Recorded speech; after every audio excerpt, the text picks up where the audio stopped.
नमस्कार, मैं हूँ शालिनी और आप देख रहे हैं BBN भव्य भारत न्यूज।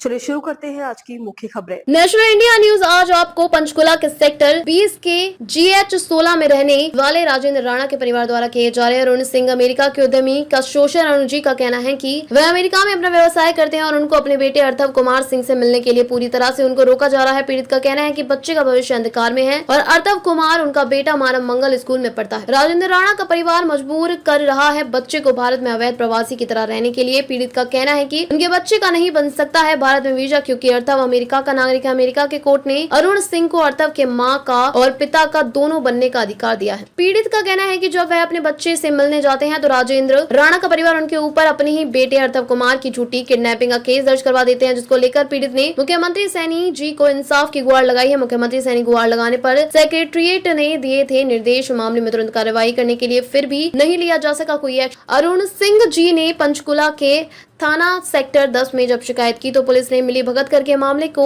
न्याय मिलने से रोका और अब अरुण सिंह अपने बेटे को वापस अमेरिका ले जाने के इंसाफ की गुहार लगा रहे हैं। आइए मिलाते हैं आपको अरुण सिंह जी से। बात करी थी और 2020 में कोविड आ गया। जब से ये शादी हुई है तब से उनकी फैमिली की तरफ से, लड़की की फैमिली की तरफ से कंटिन्यूअस पैसे की डिमांड, कंटिन्यूअस टॉर्चर, कंटिन्यूअस ये कहना कि भाई हम आपको किसी तरह का कोई जस्टिस नहीं मिलेगा। डोमेस्टिक वायलेंस की बहुत अक्रेंस हुई। डोमेस्टिक वायलेंस के तो ये हाल थे, इंडिया में डोमेस्टिक वायलेंस का कोई रिकग्निशन नहीं है मैन के ऊपर होने वाले डोमेस्टिक वायलेंस का। लेकिन मेरा ये हाथ की उंगली तोड़ी गई थी।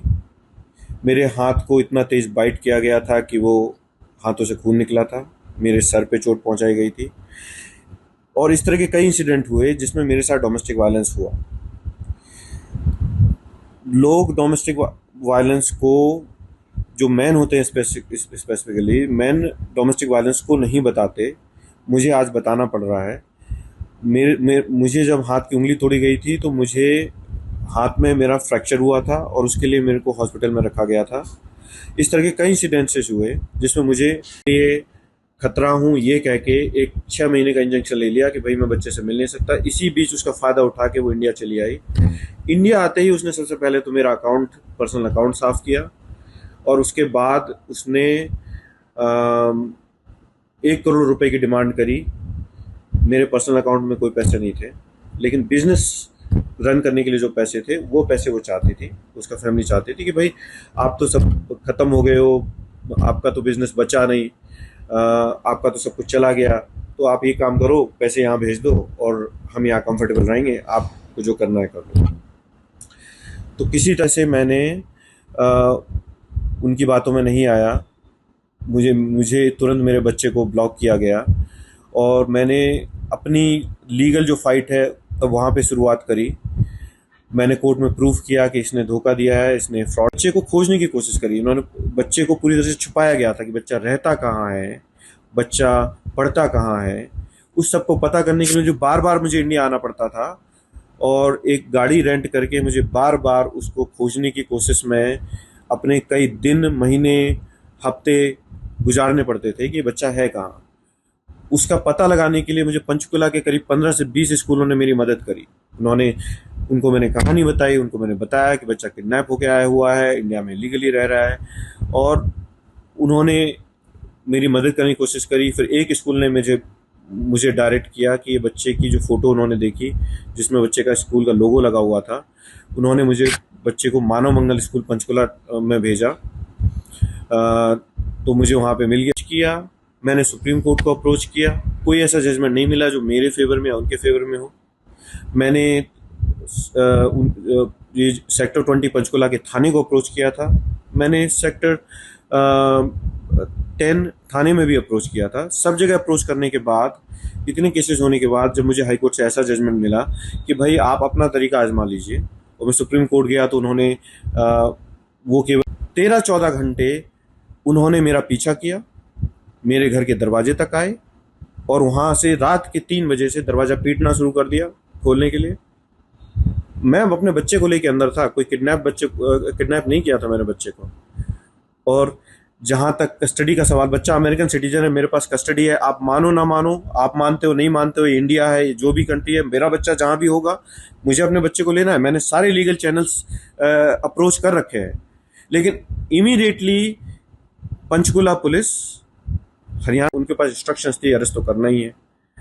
अब वो इंस्ट्रक्शंस किसी सुपीरियर की थी, किसी सीनियर की थी, जो इस इंसिडेंट का, मारपीट के इंसिडेंट्स का बहाना बना के किडनैपिंग लगाना चाहता था। मारपीट की इंसिडेंट मारपीट की होती है, और मारपीट की इंसिडेंट्स इसलिए आती है जब हम आपसे कह रहे हैं कि मेरा बेटा है, हम इसको ले जाने आए हैं छुट्टियों में, आप रोकेंगे।